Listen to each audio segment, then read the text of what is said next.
Hi, everyone. I'm Emily from GoWP. For those of you who may not know me, welcome to today's webinar, How to Sell Virtual Summits as a Service with Jan Koch, who we're here with today. Really quick, I just want to say a couple of words about GoWP in case anyone watching isn't familiar with us.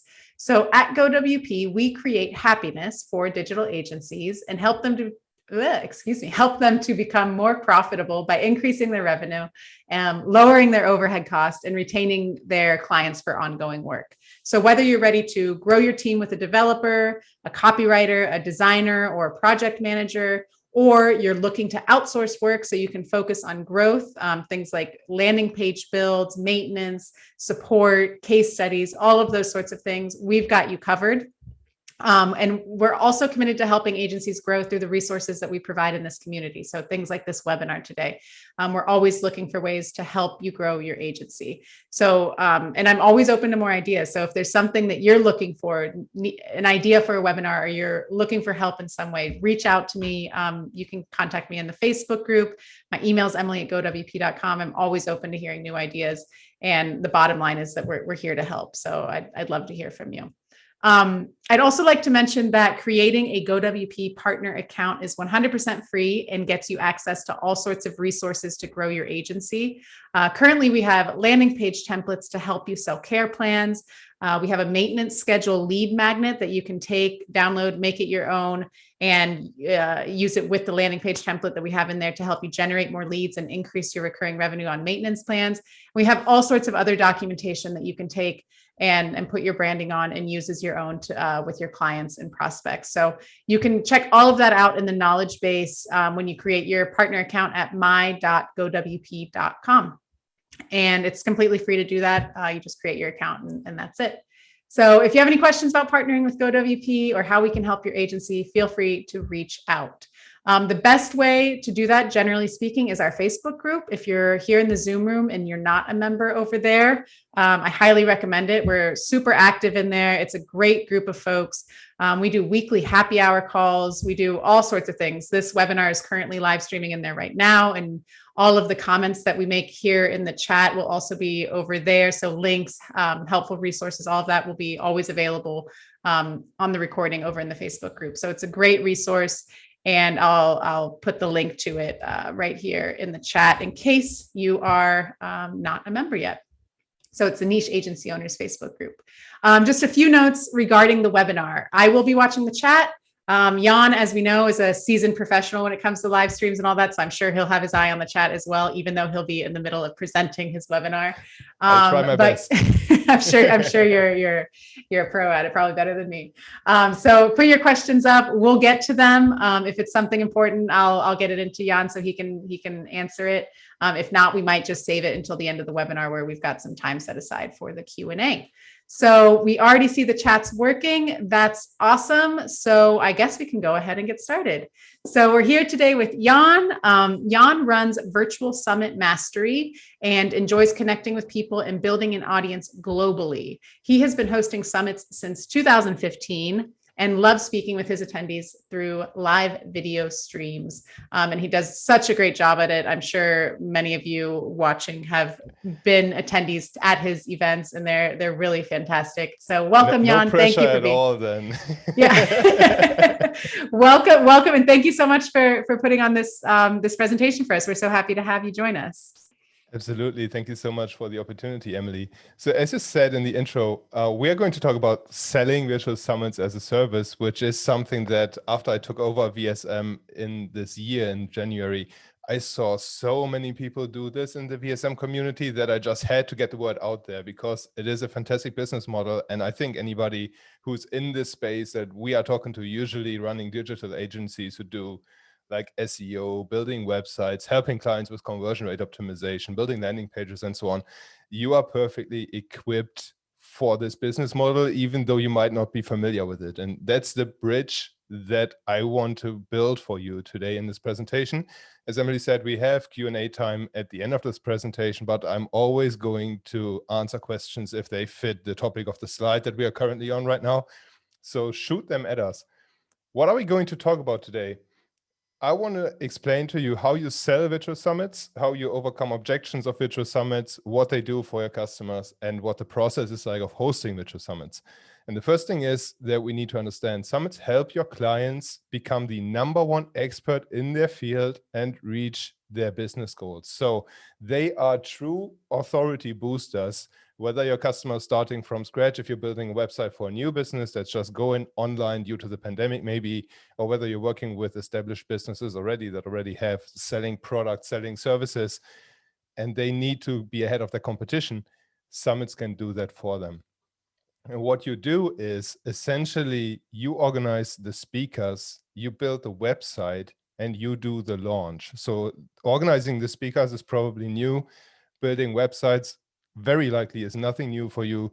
Launching a website, promoting a digital product might not be nothing new for you either. So that's something that you are already proficient in. Organizing the speakers is something we'll talk about in this presentation.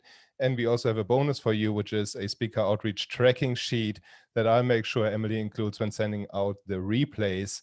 So you get that. Usually I charge $99 for that. You'll get this for free because I love this community so much. The only thing in this business model that your customer has to do is they record the interviews. Why do they do that? When they do the interviews, they are the face of the summit. They get the authorities. So by being present in all those summit sessions, by being present in those interviews, asking smart questions with those experts they bring on, that is how they build the authority. So that's the only thing you cannot take off their shoulders. Everything else is something that you can handle, really. And I'll do my best to walk you through the process.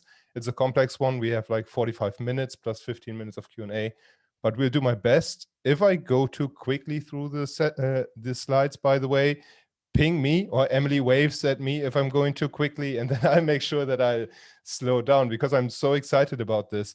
You are about to learn a proven process that almost guarantees results for your customers and that you can delegate out to many people. And why can I say it almost guarantees results? Because I've seen what Virtual Summit Mastery students can do with Virtual Summits. They usually get like 5 figures on the first event in revenue. They get around, I want to say 2,000, 2,500 attendees on the first event. So if you follow this method, your clients will be happy, you will be happy, and you'll be in a good position to upsell them on marketing services, SEO, and so on later on after the summit is over. And my goal for this presentation is after you finish watching this webinar, you understand how virtual summits as a service work, you know how to sell them, how to overcome the most common objections, and what type of income streams they can add to your business. So Emily gave a little bit of an introduction about myself. I want to get a little bit more personal. Some people watching this training might not know myself. I'm a proud dad since last year. My daughter turned 1 in June last month. I ran my first summit in 2015. It 6x'd my list, literally from 600 subscribers to 3,600. I made 5 figures on that first event, and over time, that got me hooked, obviously. Over time, I've brought together over 15,000 attendees from 120 plus countries, coached other companies hosting virtual summits. Some of them you might know as the WP Feedback Summit. I've helped those guys, and I took over Virtual Summit Mastery in 2021 because the founder, Naveed, is a good friend of mine, and we figured out a good deal. And with VSM students, they generate millions in revenue and hundreds of thousands of attendees collectively. So Naveed has built a great system, and I'm improving on that with my own experience. And it's all about this one challenge that we face when we are doing business online, whether that is ourselves, we face this problem as agency owners, our customers face this problem when they're marketing online. And that is that building a profitable business requires an audience that knows, likes, and trusts you. And I'm not telling you anything new right here, but this is the one problem that virtual summits can solve for your customer in one step. So usually what you would do is you build up an audience that knows you, then you deliver value to them that likes you, and then you give so much that they trust in what you have to offer, and they eventually buy from you. It is a tedious process, and usually you cannot mix those steps. You cannot do a campaign that's for awareness and also sell on that awareness campaign. That immediately creates distrust with your audience, and it won't convert well. So usually what you have to do is you have to separate this in awareness and then the other stages of the funnel. But with a virtual summit, there's this unique way of leveraging the speakers that you have on your event and having them position you in front of their audience as an authority that immediately creates this know, like, and trust factor and exponentially grows your audience, frankly, because you get to be in front of the audience of like 20 speakers or something. Why is this so important? Because organic reach is almost dead on any platform. I mean, Facebook is like what, 0.3%, something like that, organic reach. LinkedIn is working okay so far. Twitter is okay. But usually what we see with marketing on social media platforms is that organic reach is getting toned down and you have to pay for the reach. And even those ads get even more expensive. I mean, paid traffic channels, they become more unreliable by the day. I just mentioned off camera, I had a call with Dennis Yu today who ran, I think, over $1 billion in ads for his customers, who works with like Nike and Adidas and stuff. Facebook shut down his ad account. And if they shut down an ad account that has so much spent, what do they do to our accounts? And I think it took him like 2 months to get him back. For myself, I had my ad account in the last year in the promotion for the WP Agency Summit shut down 5 times for no reason, just because of a faulty algorithm. And I got it back in 2 days most of the times. But what happens then is the pixel resets. All the data is gone. So you're starting from scratch with your campaigns. And that is something you just cannot tolerate. And by having virtual summits and having this multiplier effect of people sharing the event actively because they want to, you just exponentially increase your reach and overcome these challenges. So this sounds all good. This sounds all fun. And maybe by now you know how excited I am about virtual summits. But how do you do this? How do you help your clients best to execute this virtual summit? Because they very likely have never heard of this. They're skeptical about the concept and they have no idea what you're even talking about when you're approaching them. At least when I think about the companies I have here in my local area, no, they have no idea what a virtual summit is. So I would start with explaining that a summit generates thousands of targeted leads and hundreds of customers within one event. And how it does that is you are giving the summit access away for free while it's live, and then you're charging for the replays afterwards. It's one of the common models that we'll dive into later in this presentation. But by focusing on what really matters to the customer with leads and customers, that's all they care about if they want to grow their business. They want to know how many new potential customers you bring them and how many customers your campaign brings them directly. That's the 2 things they care about, and they all boil down to revenue. So by explaining that virtual summits are perfect for generating targeted leads, exploding their email list with a couple of thousand of attendees in a matter of weeks, and hundreds of customers who buy from them on a low ticket offer that you can then upsell later on in the process. We'll talk about that as well. That is why I think it is a great idea to sell virtual summits. And essentially, you're building an asset that grows their business for years to come, because when you're doing a summit, you are sitting on so much content, you're sitting on so much value. Just say you have 20 interviews on the summit. That's maybe for every interview, it's on average 45 minutes of conversation that you do, maybe an hour of conversation.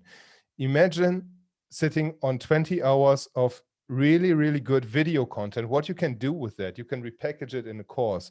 You can use it for content repurposing and create 5,000 blog posts out of it if you want to expand on every single point that's made in the interviews.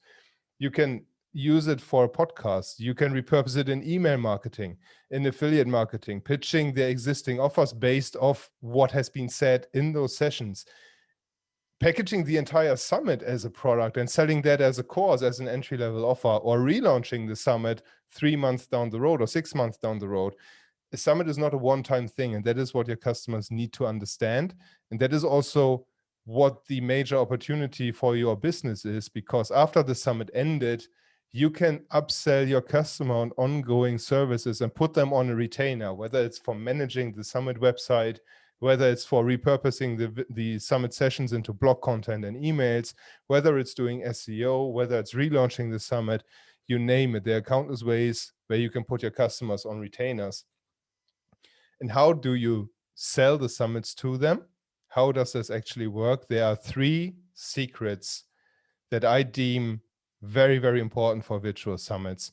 And I've touched on them. One is they build your email list with targeted and engaged followers. That will be the main selling point for a virtual summit, because the one thing that everybody needs when they're running a business is a list of targeted people who know, like, and trust them and who are ready to buy from them. So Russell Brunson said you should earn at least $1 for everybody who's on your email list.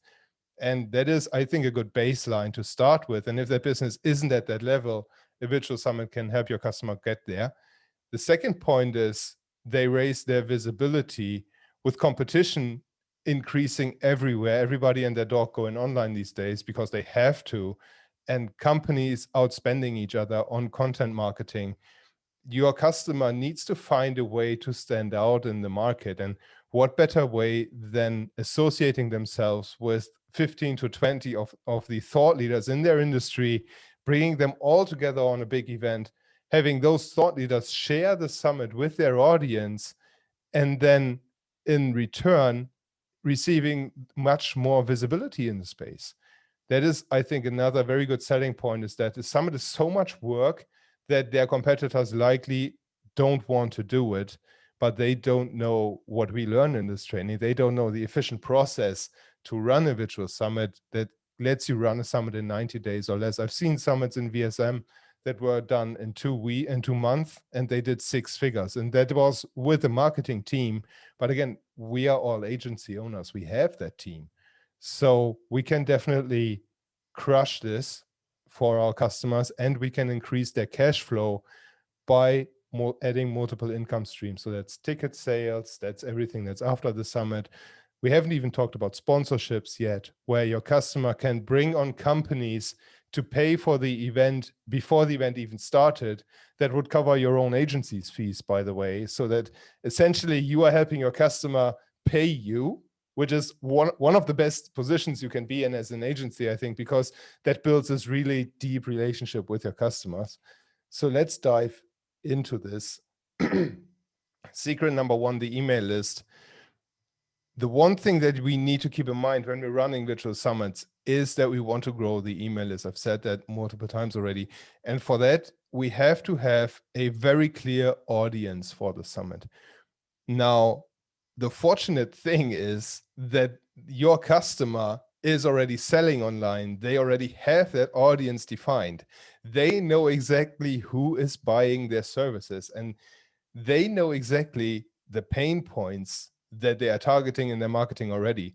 They know the desires of their audience. They know the transformation that their audience wants to go through with the help of their services or their products. So what better way than to tap into what is already there in terms of audience definition, go through the customer avatar that your customer has for their products, map out all the pain points, all the desires, what the end user wishes was true about them, or what keeps them awake at night, and map out a schedule for a summit. By going through that data, you know exactly what type of topics the event needs to cover. And by that, you can start narrowing down the speakers. So I'm getting all sweaty, by the way, because it's a really hot day in Germany. Forgive me, I don't want to turn the aircon on because that will blow out the audio. The email list is super important. For that, you have to have a very clear audience definition, a very clear idea of who's the ideal attendee for the event.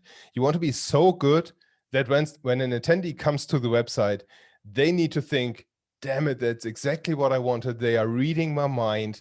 All the speakers are the persons I already follow. They're talking about things I am interested in. I have to sign up. And I know 2 friends who have the same issues than I have, and I forward the summit to them.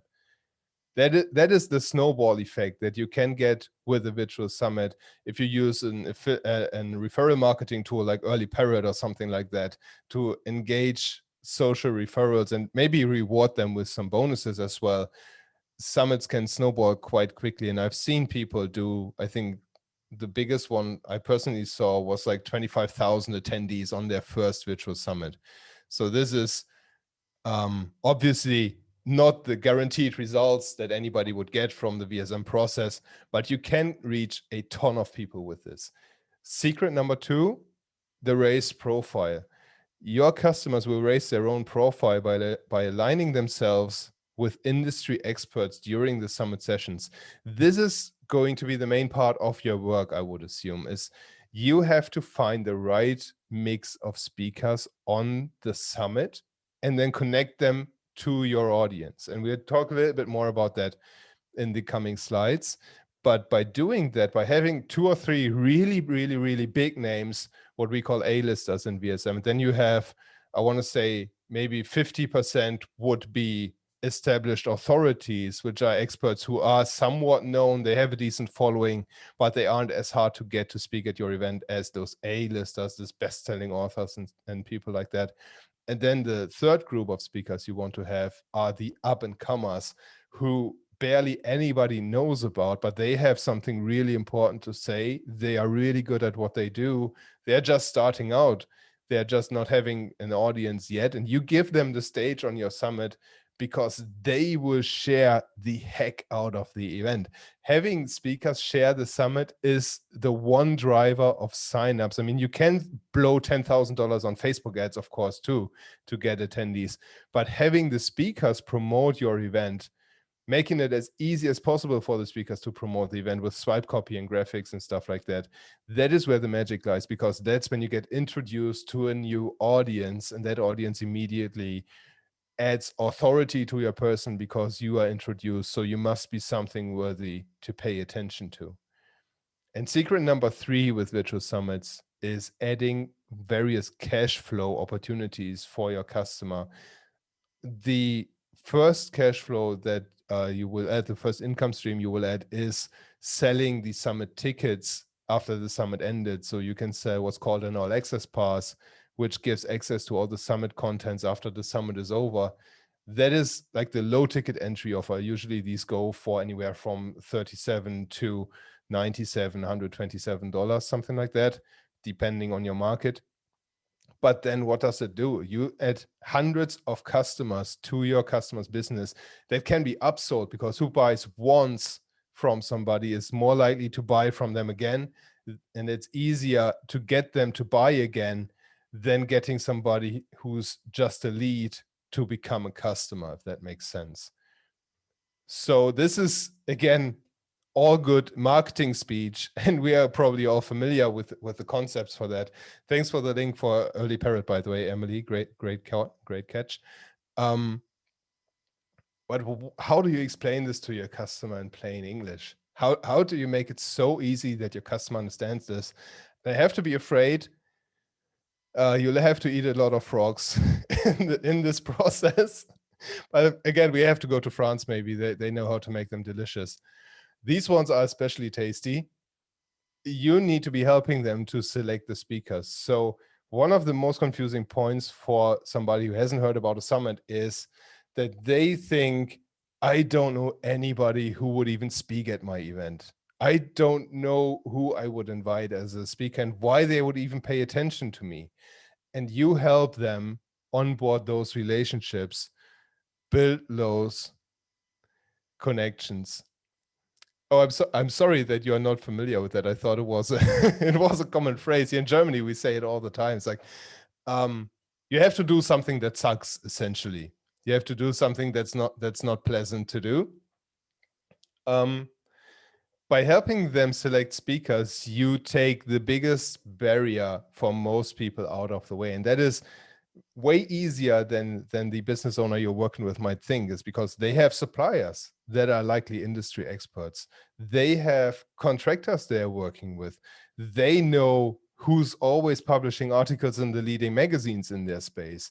They know the podcasts in their space. They know the bloggers in their space. So you build those relationships, you onboard those people as speakers on the event and help them select the speakers. And essentially, what you then have to do is, the next thing that sucks is you have to coach your customer for doing interviews online, because the next thing you'll hear is, I'm a business owner. I don't have time to do interviews. I don't know how to do interviews, and I probably don't want to learn it.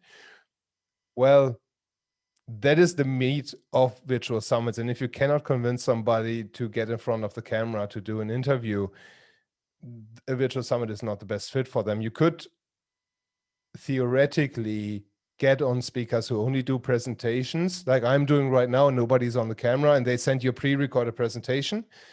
That would work, but it's not going to get as much engagement as two people having a conversation about a topic they're both passionate about. So what you need to do in this step is you need to coach your customer in setting up a recording studio that fits their budget. And it doesn't need to be something fancy. You don't need to spend a couple of $1,000s on a DSLR with a fancy lens and some lighting gear. Make it so that it works for your budget, for the customer's budget rather. Coach them how to do the interview using a tool that's easy to use, like StreamYard, maybe Zoom. What you can also do is you join the call with your customer. You are their tech team if you want. Handle all the tech and just teach your customer to have a conversation with that other person. It's not like they have to outline 10 questions and just go question by question by question.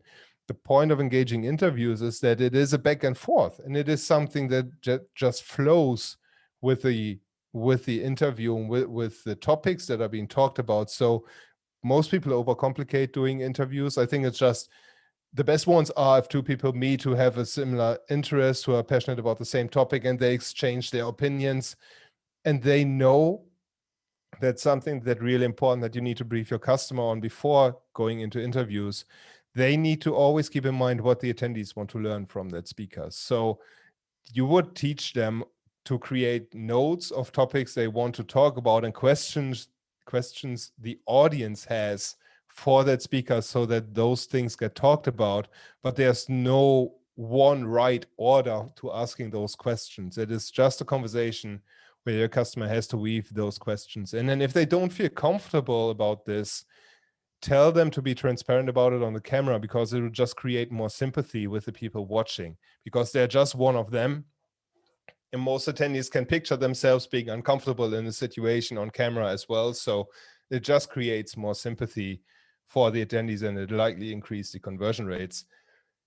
Then what you have to do is you guide them through the launch process of the virtual summit. So this is essentially, I want to say, the most comfortable thing that I would assume everybody watching is in, because we all launched something online already. We know what goes into a launch, having the website ready, having email automations ready, having ad campaigns ready, maybe making sure that all the affiliates have their swipe copy, making sure that all the speakers have their swipe copy, that the sponsors are involved. It sounds a lot, but it's really a process that is well documented and that is quite easy to execute, and that is no burden on your customer either. So when they say that they don't know how to launch something online, that they don't know how to organize it, just tell them that your agency handles all of this and that they don't have to worry about this, that they just need to know the summit starts then, it ends on that date, and they have to set aside a little bit of time to engage in live chats and stuff like that. And lastly, what is really important is when they ask what happens after the summit, because when we're talking about summits as a service, we're talking about 5-figure investments for your customers. Usually I see services like this start at around $15,000. So $15,000 on a one-time event would suck for most customers. They want to know what's after the summit ended, what's happening then. And that is your chance to explain to them what I've just told you earlier, is how you are repurposing the summit sessions. So the most forward strategy, the easiest one, is to relaunch the summit just a couple of months later on.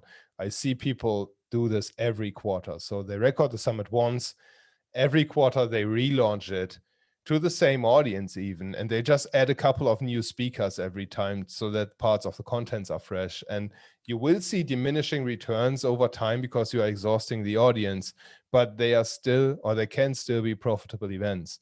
You can also turn a summit evergreen, just like an evergreen webinar. You can automate the entire delivery. Somebody signs up whenever they want, and they get to see all the sessions over the duration of the summit, and then they get pitched to the all access pass in between, and they get pitched to the backend funnel offers afterwards.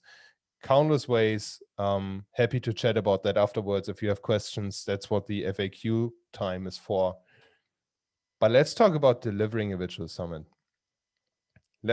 I've had so much theory in this presentation. Let's make it a little bit more actionable, and let's see what we can do to actually make a summit happen. Now, this is a result that most of the customers see. I hope it is clear and it's readable for you guys. Those are email subscriber numbers and first virtual summit revenue numbers from virtual summit attendees across the board. So this works for all sorts of businesses and all stages of businesses. And the lowest attendee count I've seen is 2,400 attendees. The highest one is 30,000. That's Mr. Chandler Bolt from Self-Publishing School.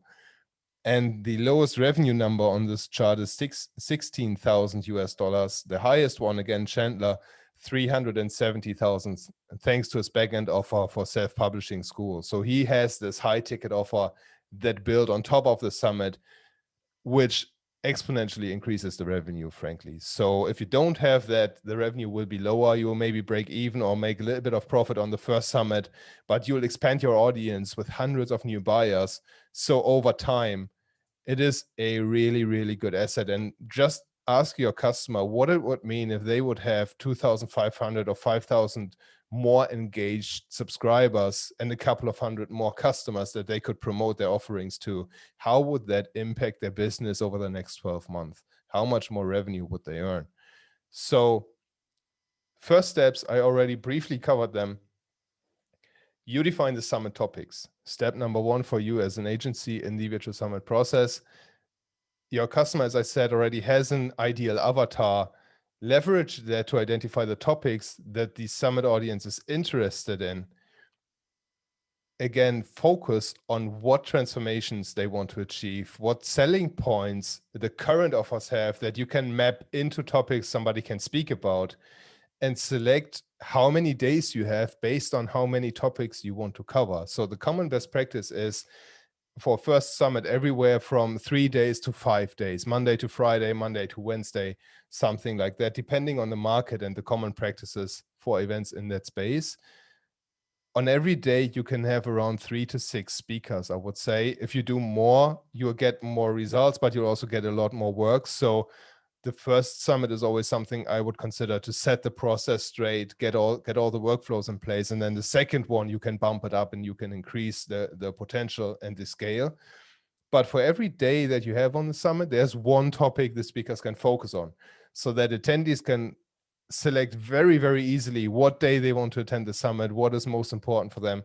Because nowadays, summits are something that you don't take time off for anymore. A couple of years ago, when somebody said, I was hosting a virtual summit, just like with a physical conference, people would take an entire week off work so that they can watch the summit, they engage with the sessions and stuff like that. By now, we are so used to virtual summits and webinars that we watch them as we go through our day, as we are at work, maybe even, or as we spend time with the family. Maybe when my daughter's sleeping, I chime into a summit and watch it on very low volume, something like that. We don't set aside dedicated time in most cases. So having a topic per day makes it very easy for your attendees to know, I need to block 2 hours on Monday because there are 2 sessions I want to see, and I don't need to care about the rest of the event as much. If I can catch something, that's good. If not, I don't miss anything important. What you then have to do, step number 2, is you organize the speakers and the sponsors. You research and connect your customer with potential speakers, as I've said earlier. What you do is you handle as much of the process as possible. I always teach to start with the Dream 100 list. So that is the Dream 100 people that would be the best fit in the world for the virtual summit. And why 100? Because most of them will turn you down. When I hate to break the news, but most of them will say no when you pitch a summit to them because they get pitched all the time. So what you have to do as the agency is either you are really, really good at cold emailing and cold outreach and you get them to do a yes, to say yes. If not, what you need to do is you need to build that relationship with the speaker first before pitching them on the virtual summit. See how you can add value to the speaker by doing a case study, sharing their content, buying something from them, even with the budget that you have from the service sold. Show them how much you care about the success of the event, that it is a good commitment for them, and that it is a win-win situation. You get them to speak at the event, they get to participate in a fantastic virtual summit that is professionally organized and that will be well executed. Then what you also need to do is, I've alluded to this earlier, is you can sell sponsorship packages for virtual summits. That is, companies that are active in the space that also see competition rising and that don't compete with the summit host necessarily, they want to be in front of the same audience as your summit is targeting. Very, very likely. You find those companies that target the same people you want to have at your virtual event, and you approach them if they want to support the event as a sponsor. I've sold, the biggest summit I've sold so far was around $45,000 to $50,000 just in sponsorship, which would easily cover the cost of hosting or running a virtual summit as a service. Buying your agency service to do the summit, it's easily covered by 50 grand. And we can have a call, or we can have a conversation in the FAQ time, how to package these sponsorship services, how to pitch them. Happy to share my thoughts about this. But this is one of the biggest benefits you can bring to your customer before the summit even started, is make them earn money before the event even started, lead with value up front, and then they have a great feeling about the summit. They maybe increase your budget to do more marketing for the event even. And you just have this big win in the very beginning. Once it is getting more serious, the summertime approaches, you have to join the calls that your customer is doing for the interviews as tech support. I would highly recommend that at least in the first 3 to 5 calls until your customer gets somewhat used to doing them, so that you make sure that all the questions are answered, that all the tech is working properly. What you can also do is in the end of the interview, you have your customer ask the guest for one very specific takeaway. You edit that takeaway out and then you do a highlights reel, or you package all the takeaways into a playbook, into a PDF lead magnet that you can set up a separate registration page for the event, so that you have something to retarget people to who didn't subscribe in the first place. So this is really important. I've said this already. Your customer should have a simple conversation with the speaker that happens to be recorded by accident almost, is by having 2 people just share opinions and thoughts. That is when the most engaging content gets created. And you, of course, do the crappy shit first. Sorry for swearing. You handle the post-processing. You handle the uploading. You do all the tasks that suck and that are needed to run a high quality summit. What does it look like? Again, I hope this is readable on the screen. Make it full screen, or I'll send you the screenshot afterwards. This is a Twitter conversation I had with copywriter Olivier Quentin on July 25th, so just 3 days ago. I really want him on my next summit. So he has he asked a question on Twitter, and I sneaked my way into pitching him to speak at the virtual summit. I responded to that question with a request that fits the topic of the summit. And then he responded to that, and I said, I love it, but I have to admit, I had another thought in mind when I was asking this question. And I turned the conversation to the virtual summit. I said that I'm organizing a summit around this building, which is the topic of the question. Asked him if he was interested in speaking, and just admitted that the tweet was a great way to start a conversation in this direction. His response was sneaky, smart, and then the conversation went over from there. He wanted to have more details. It's not a definitive yes yet, but it's looking promising, and he would be really good. He would be one of those A-listers for me, because he has a really passionate, really determined audience. And when you work with sponsors, just from the WordPress space that we are all familiar with, those are the companies that supported the last WP Agency Summit that I ran. So those are, if you want to have an event in the space, those are companies I would reach out to. And similar companies, of course, because they saw that their competition is doing sponsorships. So maybe they now consider sponsorships as well. And I think Yoast especially is really, really big in serving the community, helping the community. WP Buffs do a lot as well. But this is just one example of what you can do with sponsorships. Now, the third step, I need to rush a little bit. I think I'm a bit short on time. The third step is we need to build a platform. So that is, we build a website, we connect the third-party services.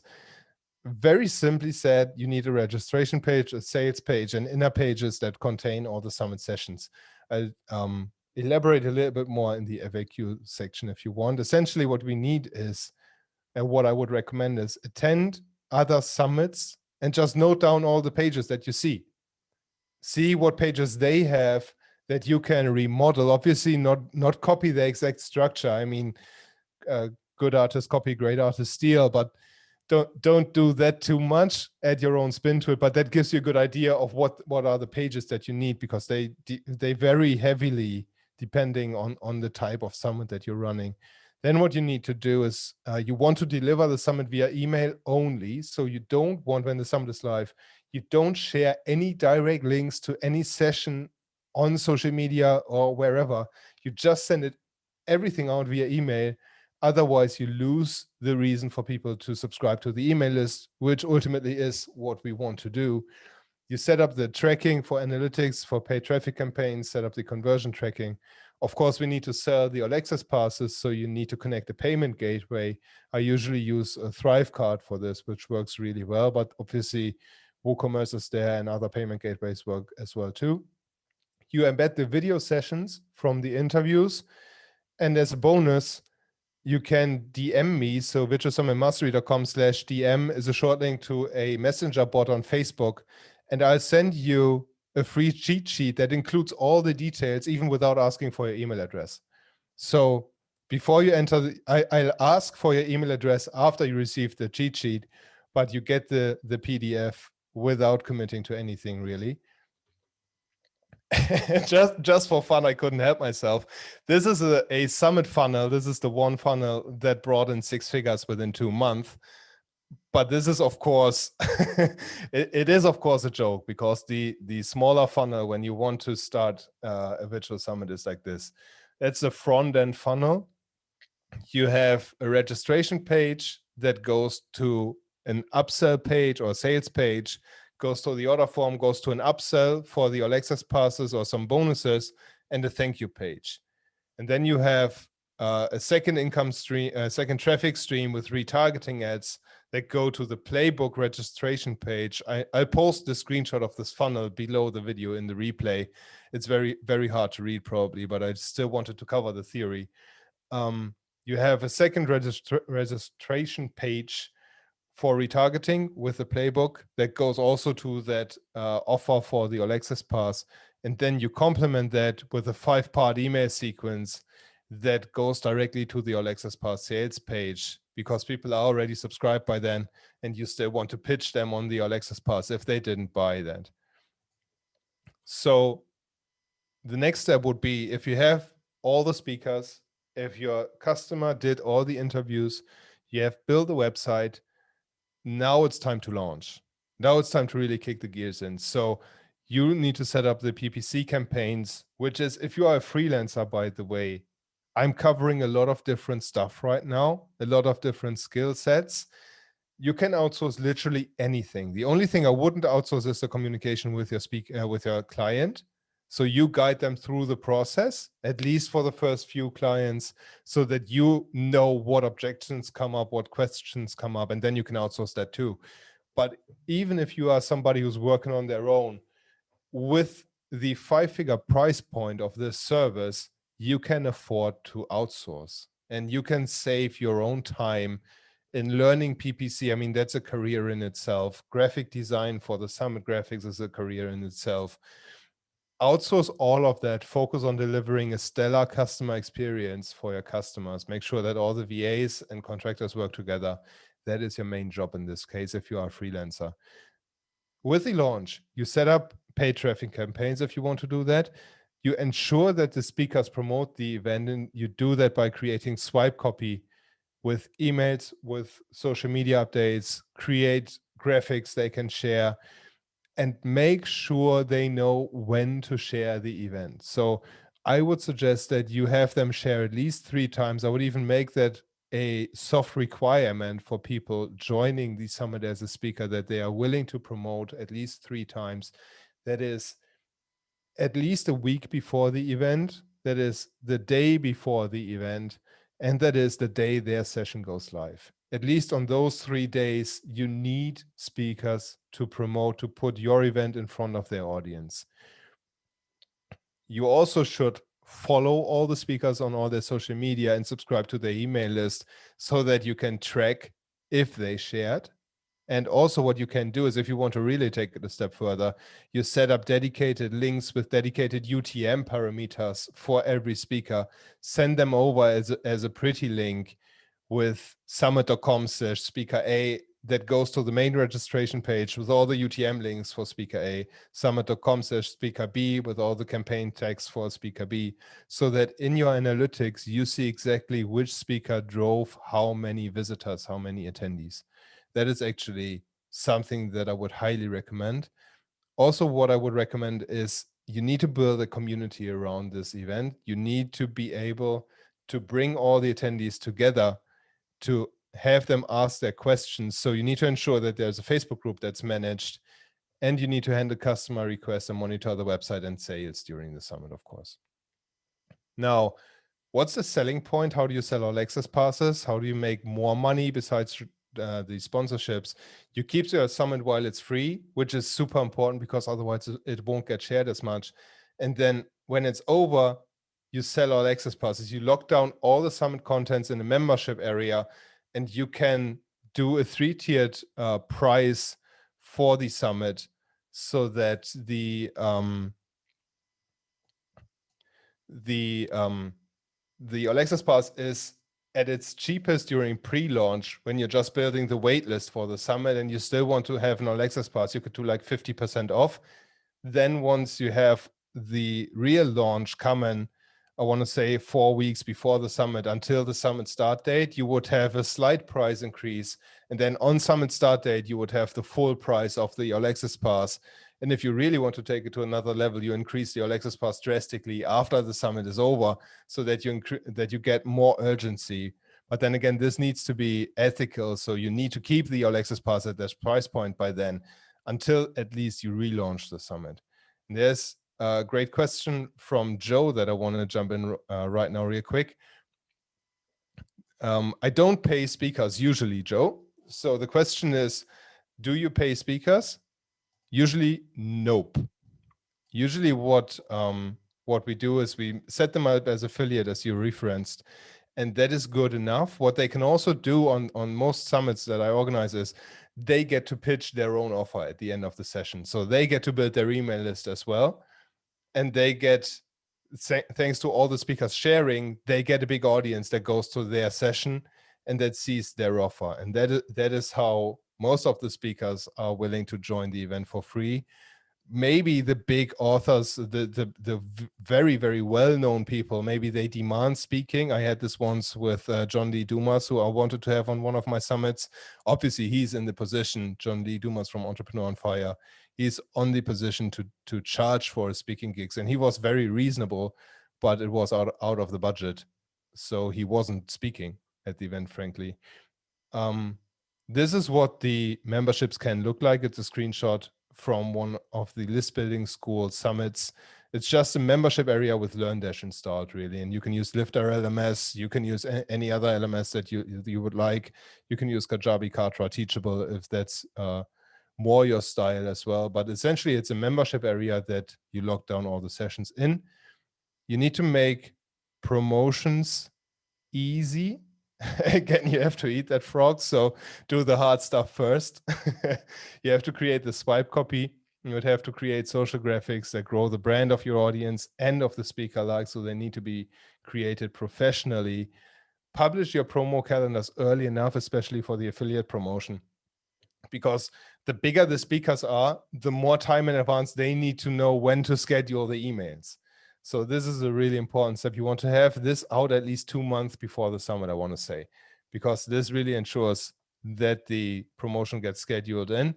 And of course, connect the swipe copy to affiliate links and affiliate programs if you have those to reward the speakers. And then the last step is upselling on post-summit growth strategies, which is the real magic and the real power. So just a few examples of what you can upsell to. Email marketing to foster relationships with the new attendees. So they're now, your customers now sitting on a list with 2,000 or 5,000 new attendees. What do they do with them? Obviously, they need to get nurtured. They need to get more indoctrinated into the ecosystem of your customer and the brand of their customer. You can also turn the summit evergreen with tools like Deadline Funnel. It's very straightforward to do that. You can relaunch the summit every quarter. You can make JV promotions with other speakers or sponsors if it is a good fit.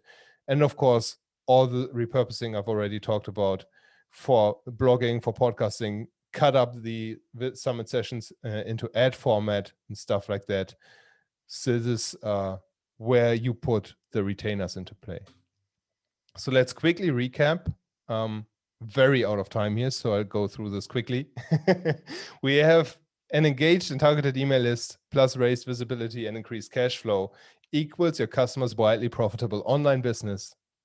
They can do it the old way with blogging, with SEO, with podcasting, with YouTube. They all have their place, don't get me wrong, but they're not the path for starting or growing a profitable business in the next 90 days. They all take much longer, unless you hit a viral hit, to build up an audience that really knows, likes, and trusts you. As I said, the old path takes months, and potentially, depending on your niche, your customers competing with companies that can outspend them by 10x or 100x. Like in the WordPress space, for example, it's not even funny how much budget the big brands have. There's no point in competing on SEO with them. Or you can do it on the new path, the virtual summit path. Here's a quote from one of the VSM students from Mulud. No software can beat the system you learn in VSM. VSM helps your audience feel cared for and respected and not marketed at. This was a conversation about Hey Summit and other summit tools. Another disadvantage is that with such software, you don't control your content as much as you could with the VSM system, because you build the platform. It's your control, your platform. And of course, you also need to pay for the subscription fee if you use a third-party platform. This really is a case for self-hosted WordPress. And why have I done this presentation? Obviously, I'm a marketer, I'm a little bit selfish, but I also want to deliver value. So I hope this presentation was valuable, and I'm opening Virtual Summit Masteries to agencies and freelancers, making them licensed partners.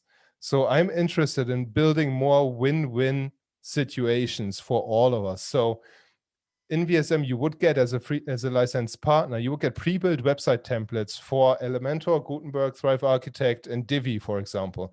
And companies sell those types of templates for thousands of dollars only. Thanks so much for the link in the chat, Emily. You discover the full process of hosting virtual summits. I'm talking over 60 hours of video you can run your team through. You get direct access to myself and to other virtual summit hosts. And the Facebook group is 770 people strong, of people who do summits and who share their results.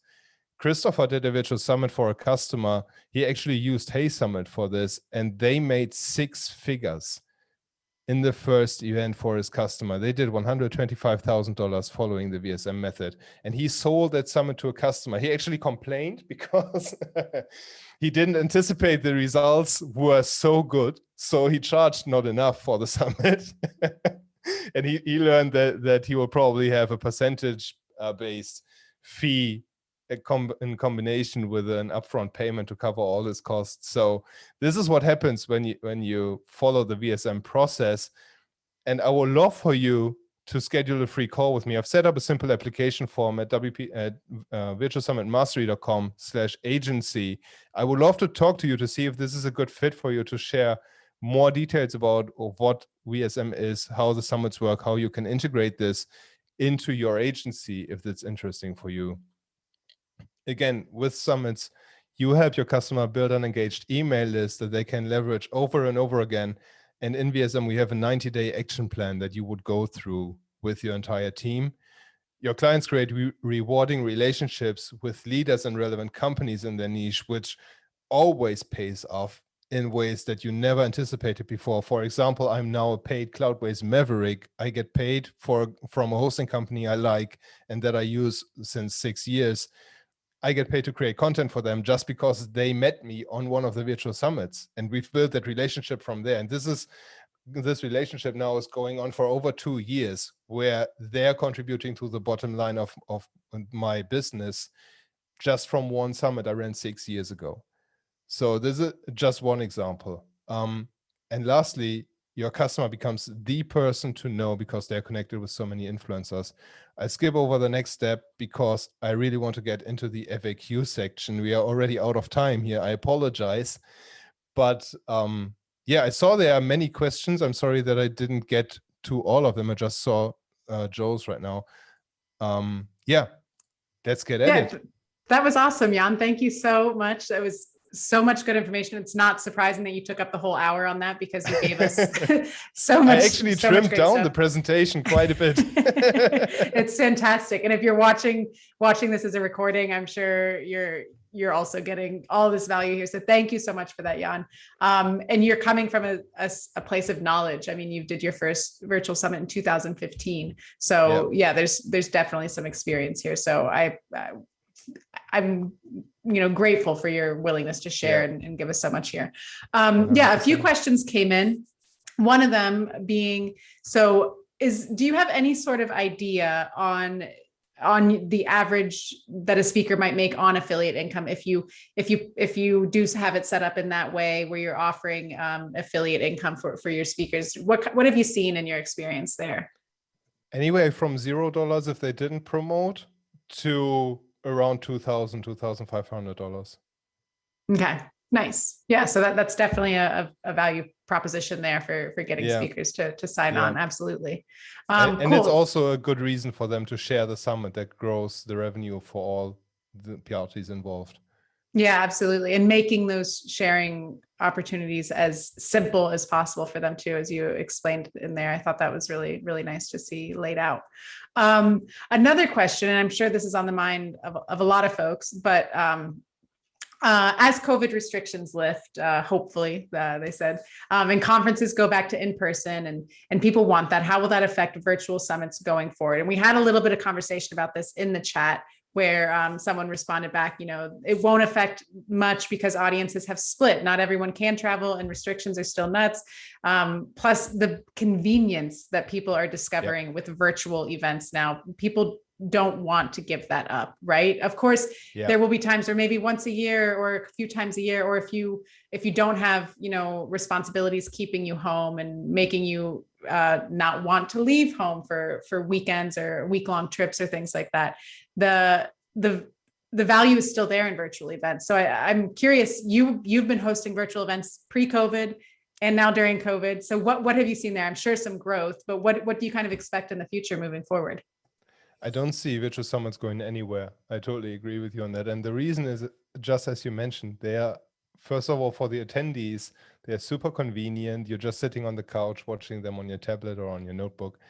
For the organizers, it's also something that we shouldn't neglect, is organizing a virtual event is way easier and way cheaper than organizing an in-person event.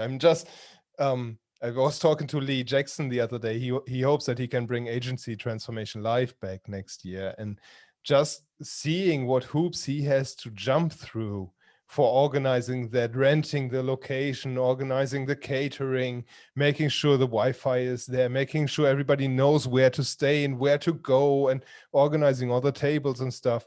You don't have that with virtual summits. So I think we'll see maybe more hybrid events, where in-person event is a more, I want to say, exclusive experience than the virtual experience. But I don't think that virtual summits will go extinct.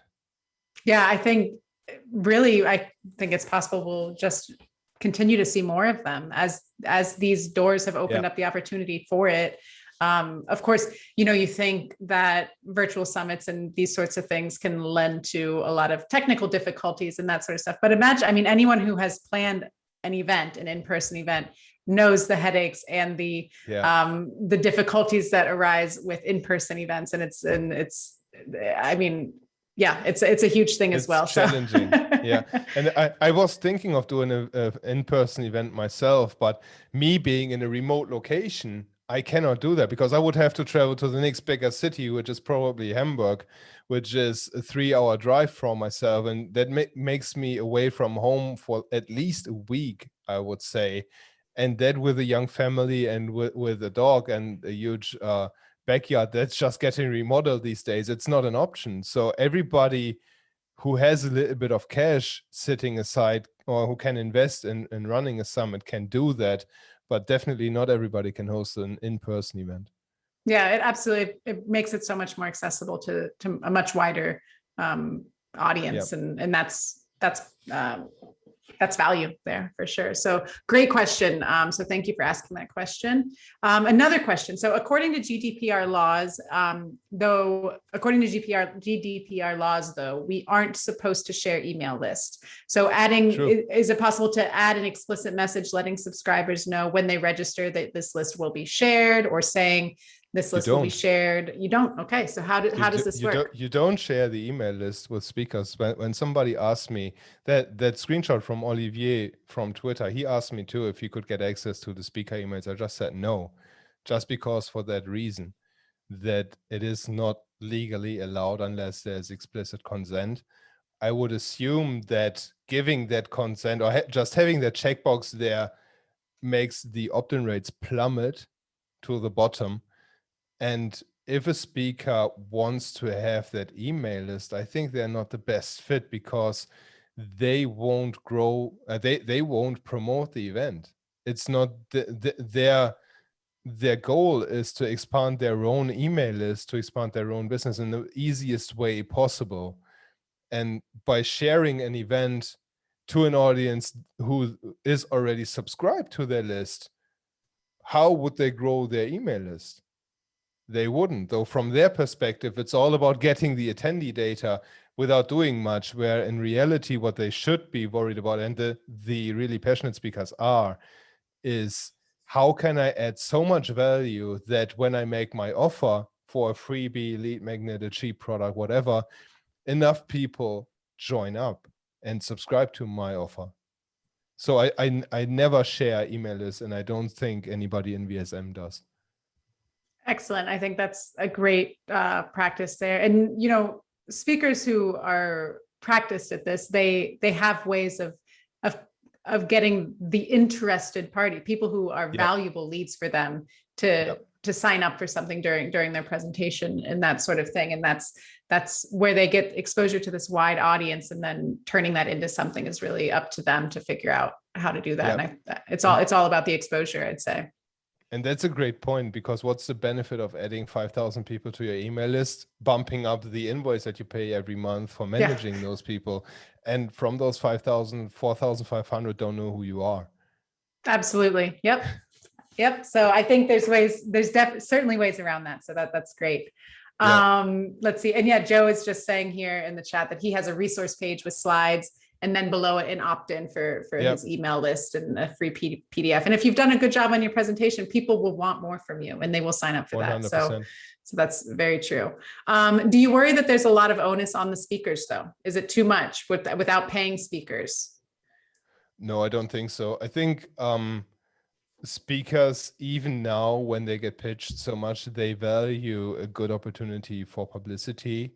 Even nowadays, I mean, we all know that digital marketing becomes more and more important. And if it's a good fit for them, if they do a product launch, for example, where you can support them by giving them your stage, or if they have a podcast they want to promote, or if they are just engaged on digital marketing in general, they'll see that they get exposure to a new audience. And as you said, the people who care about their message will come over to them. That is good enough in most cases. I've saw some speakers who said they require payment, and usually that's like Wall Street best-selling authors and something. When you're really shooting for the big speakers, they usually require payment, but they are in a position to do so, and it's fair enough. If it's their decision, if they want to monetize their business that way, fair enough. But you can run summits without paying speakers for sure. Wonderful. Yeah, it's nice to hear your experience. With that. It's, reinforcing that concept. We are 10 minutes over. I want to thank everybody who stayed with us during all of this. And I know that you all have busy days and things to get back to. Jan, I want to thank you so much for your time today. I know it's late for you where you are as well, so thank you. I will be sharing the recording of this webinar. We will be sharing that. If you've registered, you'll get an email about it. And we'll also include it in the newsletter and all of that as well. And it's available immediately in the Niche Agency Owners Facebook community. And we'll be sharing also all of the great links that Jan mentioned and his resources as well. So we'll get all of that out there in the group and in the follow-up email coming up. So Jan, thank you so much. Thank you so very much. And you're also a member of our Facebook community. So if anyone has questions, if you're watching this recording and have questions for Jan, just post them in the comment and tag Jan if you want. And he's great at getting back to you. He's really fantastic at that. So thank you, Jan. We love having you in the group. Thank you so much. Thank you. Now, I would love for everybody who's interested to schedule a call just to touch base, to learn a little bit more about the process, see if it's a good fit for working for you. I won't pressure anybody into anything. So just all about that win-win right here. Thanks so much for the opportunity, Emily. Absolutely. Thank you, Jan. And thank you everyone for joining us today. And I'm just seeing, nope. Okay. I saw we got that question. Sorry. I thought I missed a question. So thank you everybody. And we will see you all in the Niche Agency Owners Facebook group, and we'll see you at the next webinar. So thank you, Jan. Have a great night. Cheers. Bye.